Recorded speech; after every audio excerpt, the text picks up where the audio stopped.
Class 8 rapid revision स्टेफान वीगेट्स dear. ये चैप्टर बेसिकली 3 पार्ट में बटा हुआ है। वोकैबुलरी, जिसमें हम डिफरेंट बॉडी पार्ट्स के नाम, उनके मेडिसिन और बहुत तरह की चीजें सीखेंगे। दूसरा ग्रामर, जिसमें हम लोग सेपरेबल वर्ब्स के बारे में सीखेंगे। और तीसरा इंपराटिव, यानी कि इनफॉर्मली बात करने का तरीका, वो हम सीखने वाले हैं। तो hello everyone, this is Areej, welcome to digital journal. तो स्टार्ट करते हैं सबसे लास्ट पार्ट से, जो है इंपराटिव। इंपराटिव का पहले मतलब समझ लो। इंपराटिव मतलब किसी को ऑर्डर देना, किसी को एडवाइस देना, या फिर किसी से रिक्वेस्ट मांगना। ये सब हम सिर्फ 3 पर्सनल प्रोनाउन के साथ यूज करते हैं। आपने क्या पढ़ा होगा? इश, डू, एयर, जी, एस, जी फॉर्मल, ये सब के लिए हम यूज नहीं करते। इंपराटिव के सिर्फ यूज होता है किसके लिए? डू के लिए, ईयर के लिए और जी फॉर्मल। अपने भेजे में ये उतार लो, ये 3 ही ऐसे पर्सनल प्रोनाउन है, डू, ईयर और जी फॉर्मल, जिसके लिए हम इंपराटिव केस यूज करेंगे। पर भाई क्वेश्चन तो आता है, हम कैसे यूज करेंगे, क्या तरीका है, क्या प्रोसीजर है? अब देख लो जल्दी सा। देखो, पहले डू के लिए। डू के लिए क्या रूल होता है कि आप कोई भी वर्ब है उसमें डू हटाओ और एसटी हटाओ लास्ट का, और जो वर्ब बचा वही उसका इंपराटिव फॉर्म है। ईयर के लिए क्या यूज होता है? ईयर हटाओ लास्ट का, कुछ मत हटाओ, सिर्फ जो वर्ब है उसको लिख दो, वो इंपराटिव। और जी फॉर्मल के लिए क्या यूज होता है? रेसिप्रोकल करना। आए कुछ ऐसा लग रहा है? अब मैं आपको अच्छी सी ट्रिक बता रहा हूं, तो उसे अच्छे से याद रखना। मान लो एस जो है आपकी क्रश है।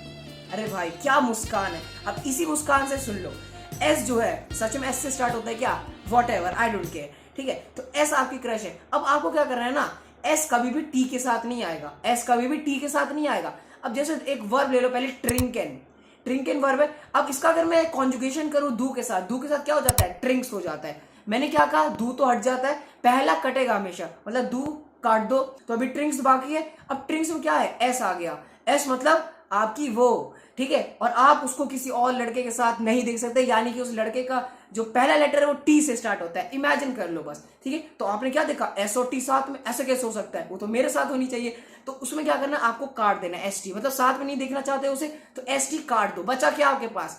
ट्रिंक बचा, लो, बस वही आपका क्या है? इंपराटिव फॉर्म है। किसका? ट्रिंकेन का, डू में। अब ईयर की क्या बात करें? ईयर में पहला तो काटना है, तो ईयर को मैंने काट दिया। पहले ये समझो, ईयर के साथ बनता क्या? ईयर के साथ ट्रिंक्ट बन जाता है। अब मैंने क्या कहा? पहले तो काटना ही है, तो ईयर को मैंने काट दिया। अब क्या बचा?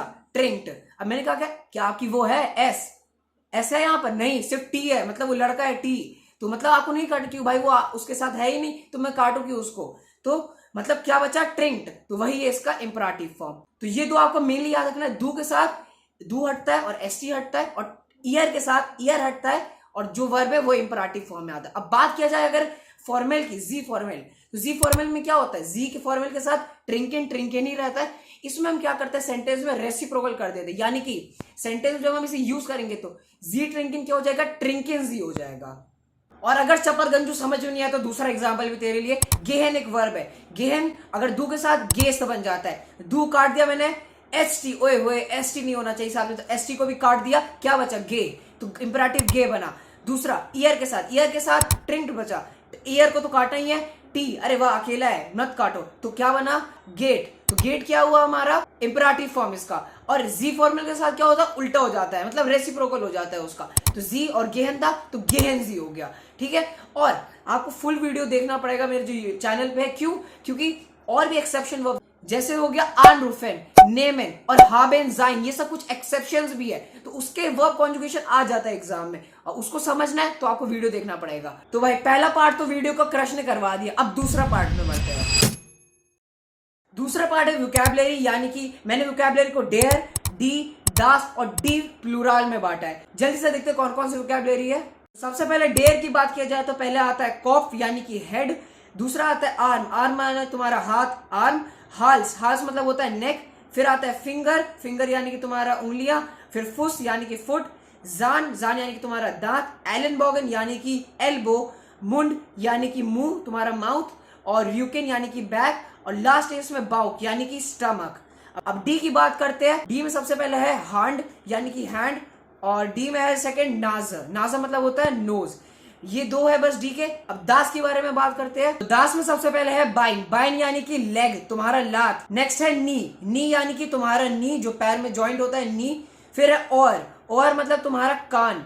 और आउग, आउग मतलब होता है तुम्हारा आंख। तो दास में ये 4 है। अब बात करते हैं प्लूरल केसेस की। सबसे पहला है आउगेन यानी कि आइज, ऑरेन यानी कि ईयर्स, जाना यानी कि टीथ, आर्म यानी कि आर्म्स, हैंड मतलब हैंड्स, बाइना मतलब लेग्स और फ्यूसा मतलब फुट्स।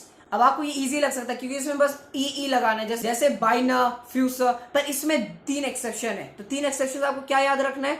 सबसे पहला एक्सेप्शन है एलन बॉगन, यानी कि इसका सिंगुलर प्लूरल सेम होता है, मतलब एल्बो को भी प्लूरल में एल्बो ही बोलते हैं, यानी कि एलन बॉगन ही बोलते हैं, स्पेलिंग सब कुछ सेम है।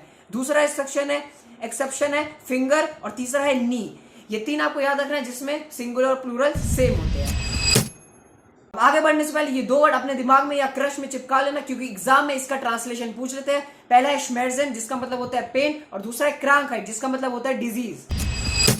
अब नेक्स्ट टॉपिक इसी डिजीज और पेन के ऊपर है, जिसमें सबसे पहला है कॉप्शमेर्जेन, जिसका मतलब होता है हेडेक। दूसरा है हाल्शमेर्जेन, जिसका मतलब होता है थ्रोट पेन। तीसरा है बाउशमेर्जेन, जिसका मतलब होता है स्टमक एक। नेक्स्ट है ज़ानशमेर्जेन, जिसका मतलब होता है टूथ एक। नेक्स्ट है हुस्टेल, यानी कि कफ, फीवर, नाम से पता चल रहा है फीवर। नेक्स्ट है ग्रिप, जिसको बोलते हैं फ्लू या वायरल। और फिर लास्ट है स्नोफेन, जिसका मतलब होता है कोल्ड। अब इसी सब को ठीक करने के लिए हम क्या दवाई ले, हम क्या ऐसा खाए या पिए जिससे ये सब ठीक हो जाए, फिर हम वो सीखते हैं। जैसे इसे हम बोल सकते हैं मेडिकमेंट, एग्जाम में आ सकता है मेडिकमेंट यानी कि मेडिसिन। अब क्या क्या है ये देखो। पहला है श्मेर्जेन, मतलब पेन किलर, जैसे हम लेते हैं हेडेक के टाइम, कॉप्शमेर्जेन के टाइम। नेक्स्ट है हाल्सटैब्लेटन, यानी कि थ्रोट टैबलेट, थ्रोट के लिए लेते हैं। फिर है आउगेनट्रोफिन, यानी कि आई ड्रॉप, जो हम कब लेते हैं आउगेनश्मेर्जेन के समय। फिर है स्टमक एक, बाउशमेर्जेन, उसके लिए हम क्या लेते हैं कमेलियन टी। उसके बाद है हुस्टनज़ाफ्ट, यानी कि कफ सिरप, ये हम हुस्टन के टाइम लेते हैं। फिर है इन्वर्टेमिद हॉनिक, यानी कि जिंजर टी विद हनी, ये हम स्नुफेन के टाइम लेते हैं। और फिर है क्राउटर टी, यानी कि हम ग्रिपा के टाइम लेते हैं जब हमें फ्लू या वायरल हो। और यहाँ पर क्राउटर टी का मतलब होता है हर्बल टी। और बात रही फीवर की, जो बचा है उसके लिए हम कुछ भी ले सकते, कोई भी टी आप ले लो, इन्वर्टेमिद हॉनिक, क्राउटर टी, ठीक है। इसी के साथ हमारा वोकैबुलरी भी खत्म होता है। अब लास्ट टॉपिक की तरफ बढ़ते हैं, जो है ग्रामर। अब सबसे पहले जो ग्रामर का टॉपिक है वो है डाटिव के ऊपर। अब डाटिव केस क्या होता है वो तो मैंने वीडियोस में पढ़ाया हुआ है पहले, लेकिन शॉर्ट में आपको बता दूं। अब इसमें हम क्या सीखते हैं, सबसे पहले पर्सनल प्रोनाउन, इश, डू, एयर, जी, एस, वियर, ईयर, जी फॉर्मल, जी प्लूरल, इन सब का हम डाटिव केस देखते हैं कि इसको हम डाटिव में क्या कहते हैं। ईयर का बन जाता है मियर, डू का बन जाता है डियर, एयर का बन जाता है ईम, जी का बन जाता है इन, एस का बन जाता है ईम, वियर का बन जाता है उन्स, ईयर का बन जाता है ऑश, और जी फॉर्मल, जी प्लूरल का बन जाता है इन एन। बस फॉर्मल में कैपिटल आई है, ये याद रखना। अब इसका ट्रिक क्या है याद करने का, क्योंकि बहुत बच्चे कंफ्यूज होते हैं किस में होते हैं, एयर जीएस में, क्योंकि एयर कभी ईम, फिर इन, फिर ईम, फिर ये सब में बहुत कंफ्यूजन होता है। इसका सिंपल ट्रिक क्या है, आओ पहले बताता हूँ। आपने तो आपने पढ़ा होगा मेनली डेयर होता है, डी होता है, दास होता है। अगर आपने मेरी वीडियो देखा उसमें मैंने बताया था, जो डेयर होता है वो डाटिव में देम में चेंज होता है, डी किस में चेंज होता है, डेयर में चेंज होता है डाटिव केस में। और जो आपका दास होता है यानी कि जो एस है वो आपको किस में चेंज हो जाता है, देम में ही चेंज हो जाता है। क्या कॉमन है इसमें डेयर और दास कॉमन है, क्या इसमें देम और देम में चेंज है। इसका लास्ट लेटर देखो क्या है, एम। दास का भी देम में क्या है, एम।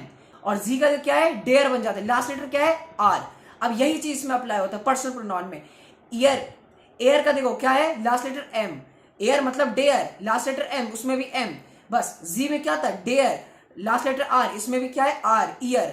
और एस के बाद क्या है, यानी कि दास, उसमें लास्ट लेटर क्या था, देम में एम, तो इसमें भी एम, इम इसीलिए सेम है एयर और दास का। और जी अलग है, इसका आर है।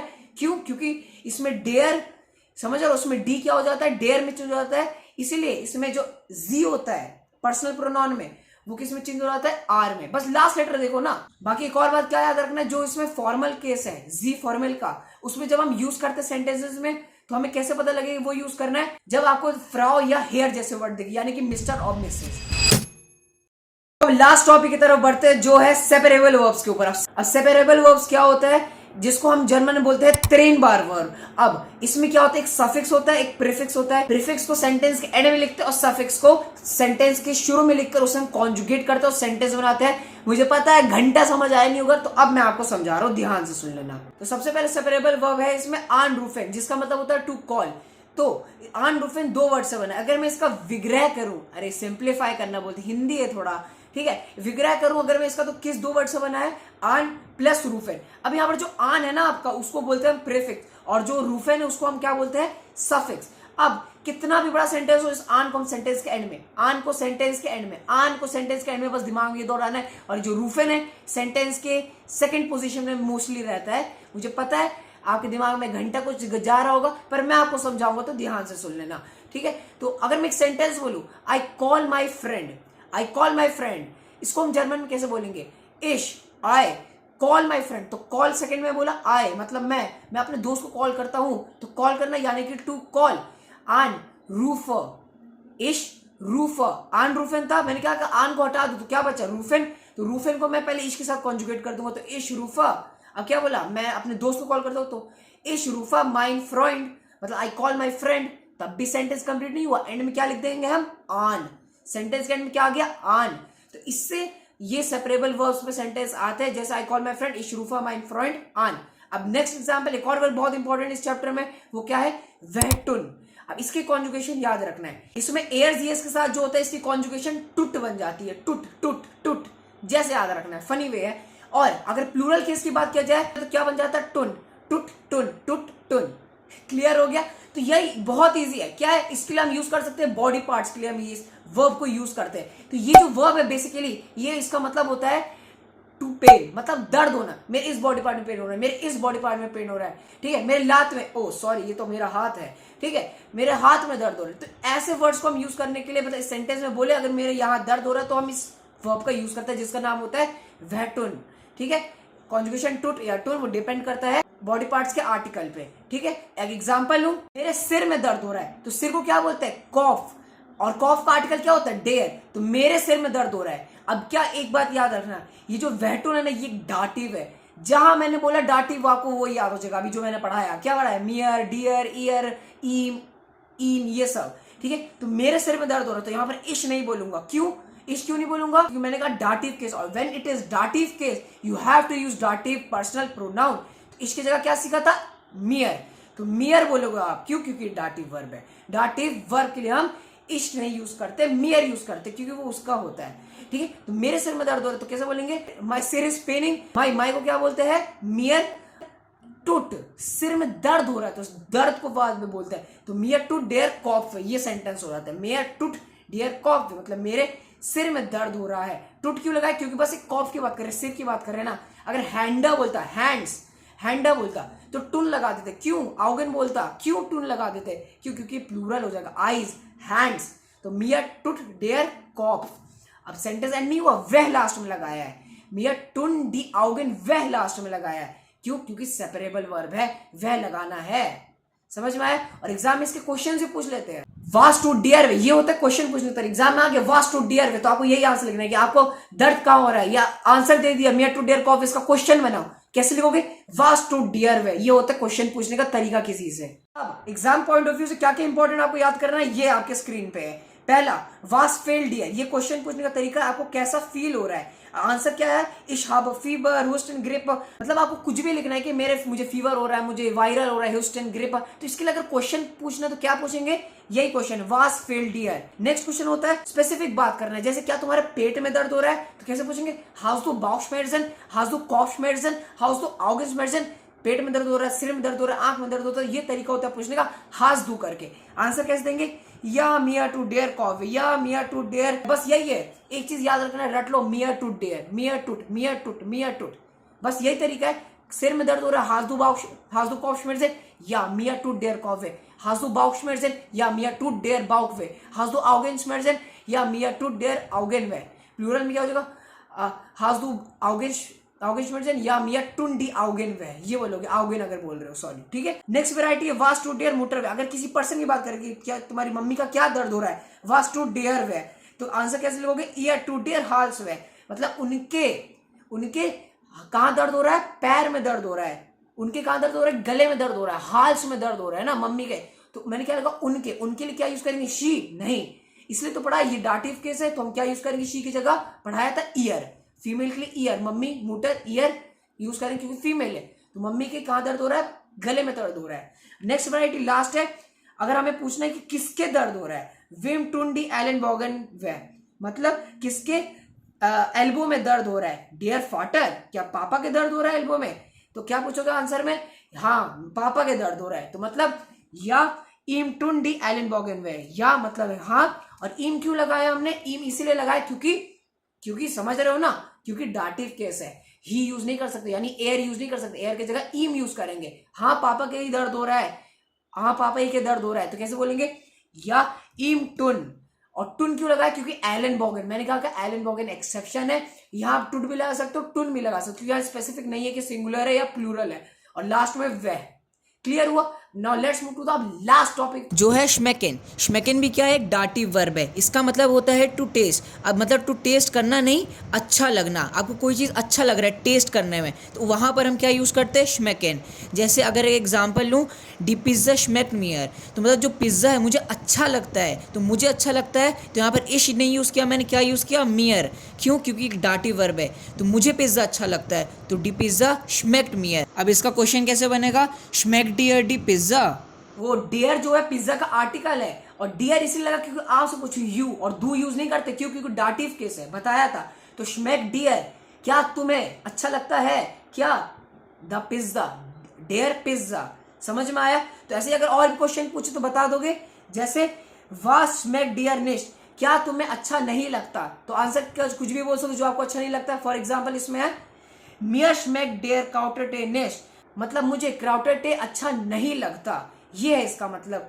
ठीक है, श्मेक्ट का मतलब समझ में आ गई, लास्ट वैरायटी था। तो इसी के साथ एंड हो चुका अपना रैपिड रिवीजन क्लास 8 का। भाई टॉप मारो, डिटेल में पढ़ना, या कुछ समझ नहीं आया, या आपको ऐसा लगा कि भाई जल्दी से पढ़ा दिया, अच्छे से क्लियर नहीं हुआ, तो भाई वीडियो में देख लो मेरे जो फुल वीडियो चैनल पे। ठीक है, और चैप्टर का रैपिड रिवीजन चाहिए कमेंट कर देना, ले आऊंगा। हाफ ईयरली के लिए भी रोड मैप लाऊंगा, टेंशन मत लो, when I am here, don't have to fear. मेहनत करते रहो, मेरे साथ लगे रहो, और जर्मन एग्जाम में फोड़ते रहो। जय हिंद।